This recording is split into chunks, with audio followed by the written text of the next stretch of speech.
From Pacifica, this is Democracy Now!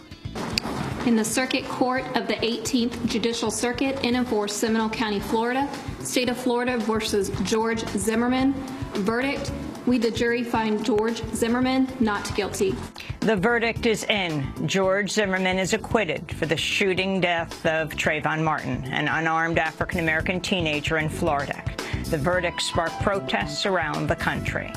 We still today want justice. We still today want justice. And we will not be satisfied until justice is obtained. And we will not be satisfied if justice is obtained. We'll speak with some of those in the streets and to the Reverend Jesse Jackson, as well as Philip Agnew, head of the Dream Defenders, a coalition of young people of color in Florida formed after Trayvon Martin's death. Now, 2013 and beyond. It is an era propelled by black and brown youth who spent our formative years criminalized, marginalized, casted aside and forgotten. We found beauty in the dark. We found strength in our struggle, determination through our despair. We're good kids growing up in mad cities. All that and more coming up.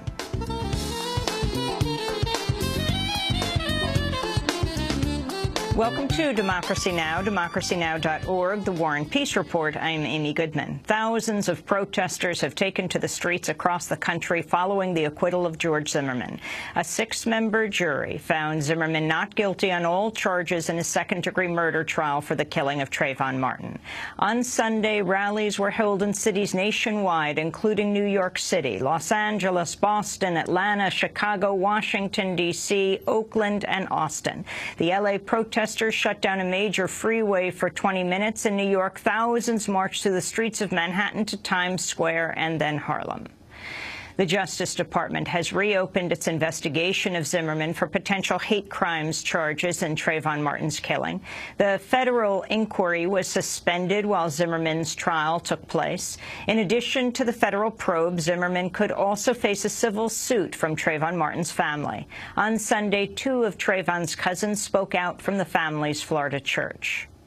Just remember, Trayvon, as Sabrina always said, could have been your son, could have been my baby, could have been anyone in America's baby, just walking to the store and coming back with Skittles and iced tea. Things do happen in life, but sometimes it's not fair. We don't want this to happen to anyone else again. There's no reason for this to happen to any other families. No one should have to go through this. We'll have more on the George Zimmerman not guilty verdict after headlines. The NSA whistleblower Edward Snowden seeking temporary asylum in Russia so he can eventually make his way to permanent refuge in Latin America.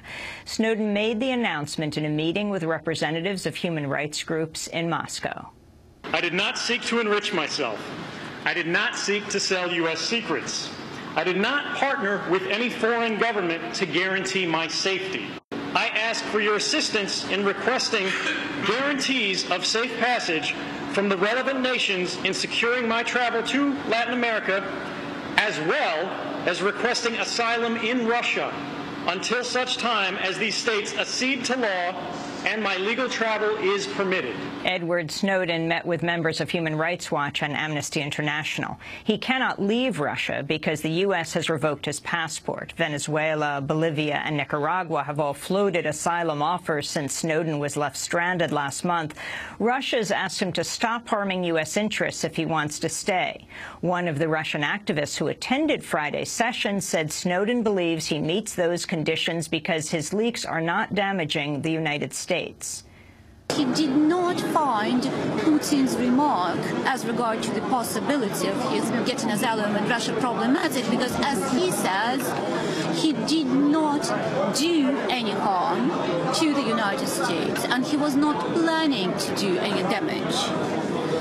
So yes, he wants to stay here officially, but he perceives it as a temporary stay because eventually he would want to move to Latin America. Despite Snowden's public statement seeking asylum, the Russian government says it's yet to receive a formal application. The Obama administration, meanwhile, continues to demand that Russia remand Snowden to U.S. custody.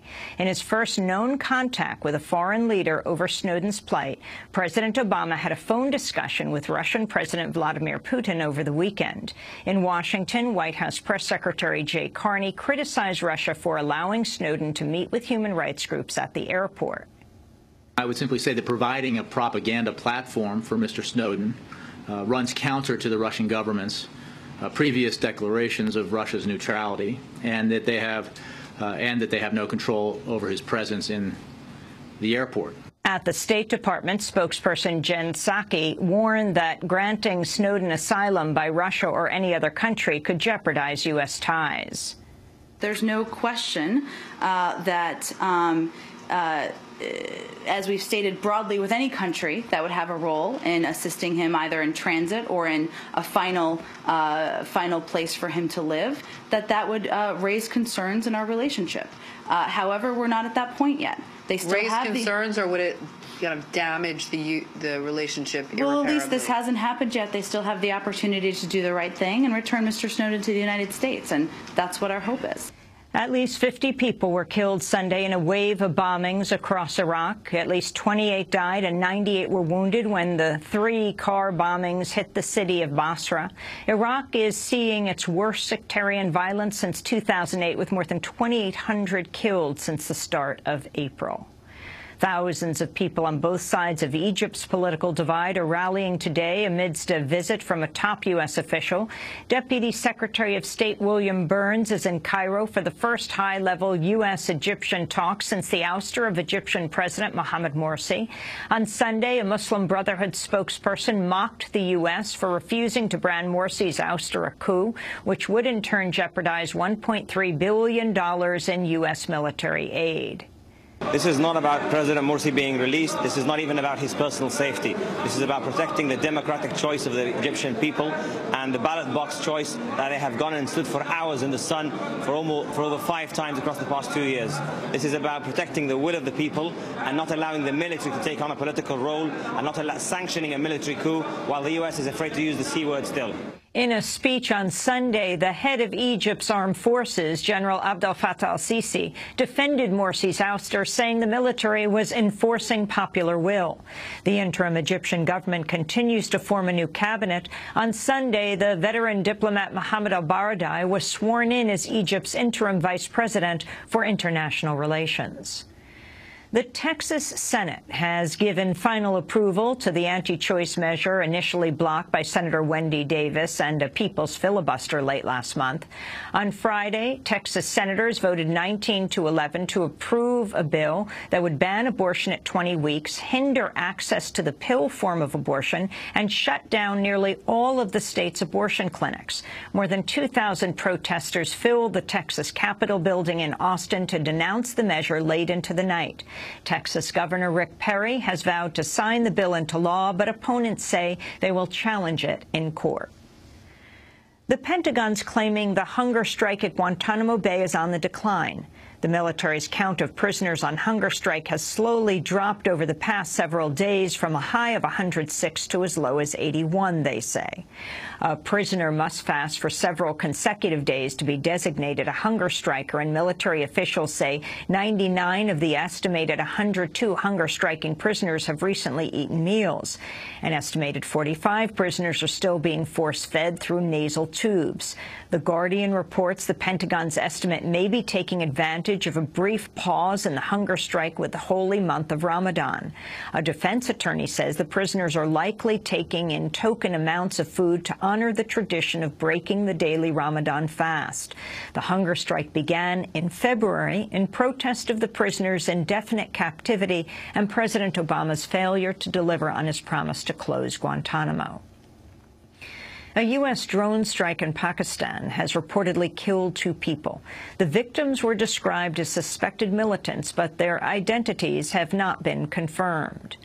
The Pakistani schoolgirl attacked by the Taliban last year appeared at the UN Friday to deliver her first speech since undergoing surgery to celebrate a global day in her honor.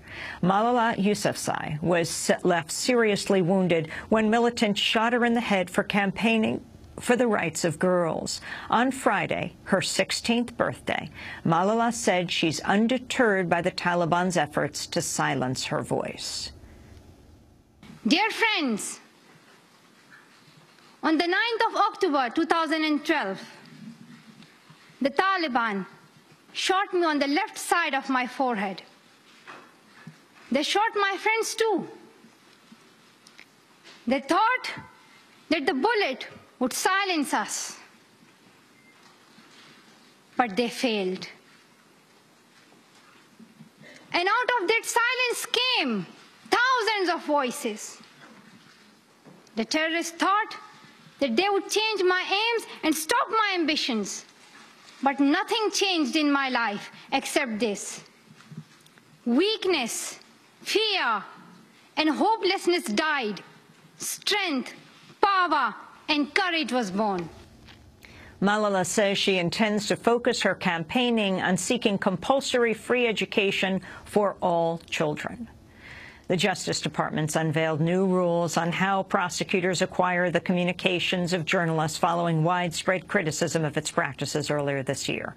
On Friday, Attorney General Eric Holder said journalists must be under criminal investigation before their emails and phone records can be subpoenaed. Media outlets would also have to be notified of investigations targeting their reporters unless the Attorney General deems such disclosures would harm the criminal probe involved. The issue broke open earlier this year after it was revealed federal officials seized the phone records of the Associated Press while investigating a government leak on a failed al-Qaeda plot. Fox News reporter James Rosen also had his records searched after being named a potential co-conspirator in a leak on North Korea's nuclear program. Homeland Security Secretary Janet Napolitano has announced she's stepping down. Napolitano will leave her post to become the new head of the University of California system. A group of 12 U.S. war veterans and their allies have had their convictions dismissed for an anti-war protest in New York City last fall. The Veterans for Peace members refused to leave the Vietnam Memorial in Lower Manhattan at the 10 p.m. curfew so they could continue reading the names of thousands of dead U.S. soldiers dating back to Vietnam. The group was convicted on Friday. But in a rare decision, the presiding judge immediately ruled that throwing away their convictions was in the best interests of justice. And those are some of the headlines. This is Democracy Now!, democracynow.org, The War and Peace Report. I'm Amy Goodman.